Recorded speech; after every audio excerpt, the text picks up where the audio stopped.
यादव लोगों को तो जान करके भी लोग तबाह करने में लगे रहते हैं, टारगेट किया जा रहा है। टारगेट किया जाता है। ये कोई गलत और अच्छी बात नहीं है। ये गलत बात है कि आप देखिए, अपराधियों की कोई जात नहीं होती, ये मैं मानता हूँ, लेकिन जात जान करके अपराधी साबित करना ये गलत बात है। बिहार के नए मुख्यमंत्री सम्राट चौधरी बने हैं, लेकिन कहा जा रहा है कि 12 अपराधियों की लिस्ट जारी की जा रही है। अपराधी कहीं भी होंगे, बचेंगे नहीं। हमारे साथ आरजेडी के विधायक गौतम कृष्णा जी हैं। अपराधी अब बचेंगे नहीं, 12 नए अपराधियों की लिस्ट जारी की गई। किसी भी जिला में बिहार के रहेंगे। सम्राट चौधरी जी, माननीय मुख्यमंत्री जी, आप 12 का जारी कीजिए लिस्ट, या जो आपकी सरकार उचित लगे उसकी जारी कीजिए।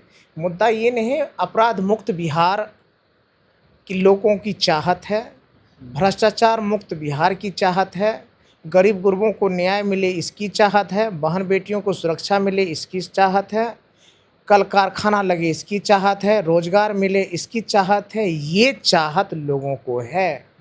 आप लिस्ट जारी कीजिएगा, फिर कहिएगा पाताल से ढूंढ के निकालेंगे, ये बात है। आप जहाँ से निकालिए, जो कीजिए, आप मुख्यमंत्री हैं, आप कीजिए, लेकिन लोगों को लगना चाहिए कि ये हमारे यहाँ व्यवस्था हुई है, अपराधियों में पुलिस का खौफ हुआ है, न्याय मिल रहा है, बहन बेटियां सुरक्षित है, कल कारखाने लग रहे हैं, ये होना चाहिए।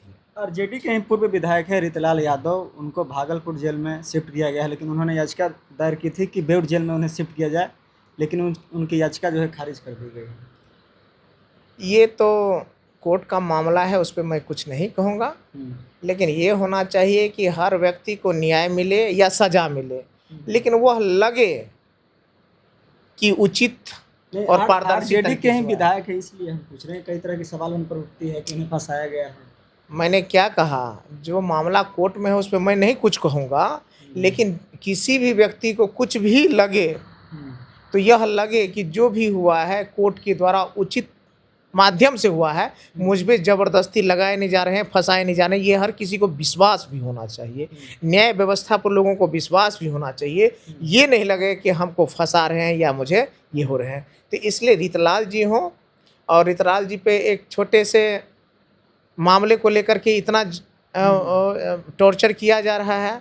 अब बड़का और में जिसको फांसी मिलना चाहिए, वो लोग छुट्टियां घूम रहे हैं, न्याय की प्रक्रिया बदल रही है। आरजेडी से इस वजह से उनके साथ ऐसा हो रहा है। निश्चित रूप से कहीं ना कहीं एक भेदभाव है, और यादव लोगों को तो जान करके भी लोग तबाह करने में लगे रहते हैं, टारगेट किया जाता है। ये कोई गलत और अच्छी बात नहीं है।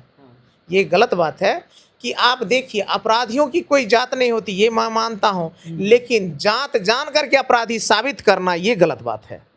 जात जानकर अपराधी साबित किया जा रहा है। हाँ, ये गलत बात है। अच्छा, सम्राट चौधरी का हाल ही का भाषण है, वो बोल रहे हैं कि सभी जो बड़े अधिकारी हो, छोटे अधिकारी हो, सभी के बच्चे सरकारी स्कूल में पढ़ेंगे। संभव है, ऐसा हो सकता है?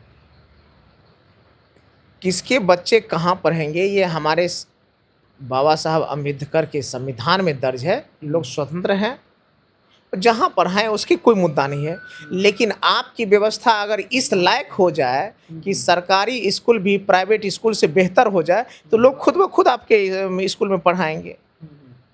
अच्छा, पटना में कई घर जो है बुलडोजर से ढाए जा रहे हैं। सम्राट चौधरी खुद बोल रहे हैं कि हमारे विकास के रास्ते में जब हमारे घर की सीढ़ी आ रही थी, उसको भी हमने तोड़वा दिया। तो ऐसे में अतिक्रमण जो करेंगे, चाहे कोई भी हो, बड़े हो छोटे हो, सबका घर ढा दिया जाएगा।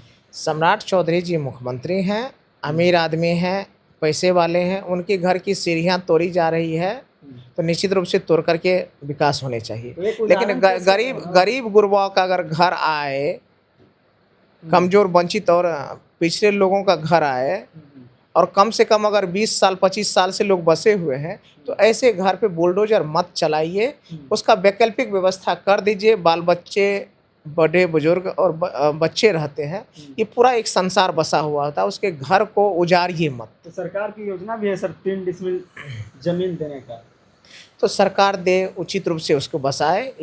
अगर ऐसा सरकार करती है तो अच्छी बात है। अगर लेकिन कमज़ोर वंचितों का घर उजाड़ा जा रहा है, तो इसका मैं चाहता हूं कि कम से कम वैकल्पिक व्यवस्था हो, क्योंकि 20 साल 25 साल से कोई व्यक्ति एक जगह बस करके रोजी रोटी चला रहे हैं, बच्चों को पाल पोस रहे हैं, तो ये उनके लिए कम से कम इतना होना चाहिए। उसको बसा दीजिए, उसके बाद आप विकास कीजिए। पहले बसाया जाए तब उजाड़ा जाए। बिल्कुल बिल्कुल, इस बात का। आखिरी सवाल लेंगे सर, दिल्ली की घटना है, जोमेटो बॉय में जो बिहार का ही लड़का है, जोमेटो बॉय में काम करता है, लेकिन वहाँ पर दिल्ली कांस्टेबल के द्वारा कहा जा रहा है कि शराब के नशे में था, रात के अंधेरे में जानबूझकर बिहारी होने की वजह से गोली चला दी, लड़के की जो है मृत्यु हो गई। यानी कि बिहारी होने के वजह से जो है उसको सजा दी गई, जैसे कहा जाए। मैं तो इस तरह के देख नहीं पाया हूँ। अगर इस तरह की घटना हुई है तो बहुत ही आपत्तिजनक है। पुलिस के द्वारा हुई है तो ये बहुत ही शर्मनाक है। और बिहार का कोई भी भाई अगर रोजी रोटी की तलाश में दिल्ली गया है तो बाहर के प्रदेश में अगर उनकी हो जाती है, उसमें भी जो रक्षक है वही भक्षक बन जाते हैं, तो इससे ज़्यादा दुर्भाग्यपूर्ण और क्या होगा। और मैं तो यही कहूँगा, जो लोग रात दिन सुशासन और राष्ट्रभक्ति का नारा देते हैं, अगर दिल्ली के प्रदेश में इस तरह की घटना होती है तो उस पर तत्काल जांच आयोग बैठना चाहिए।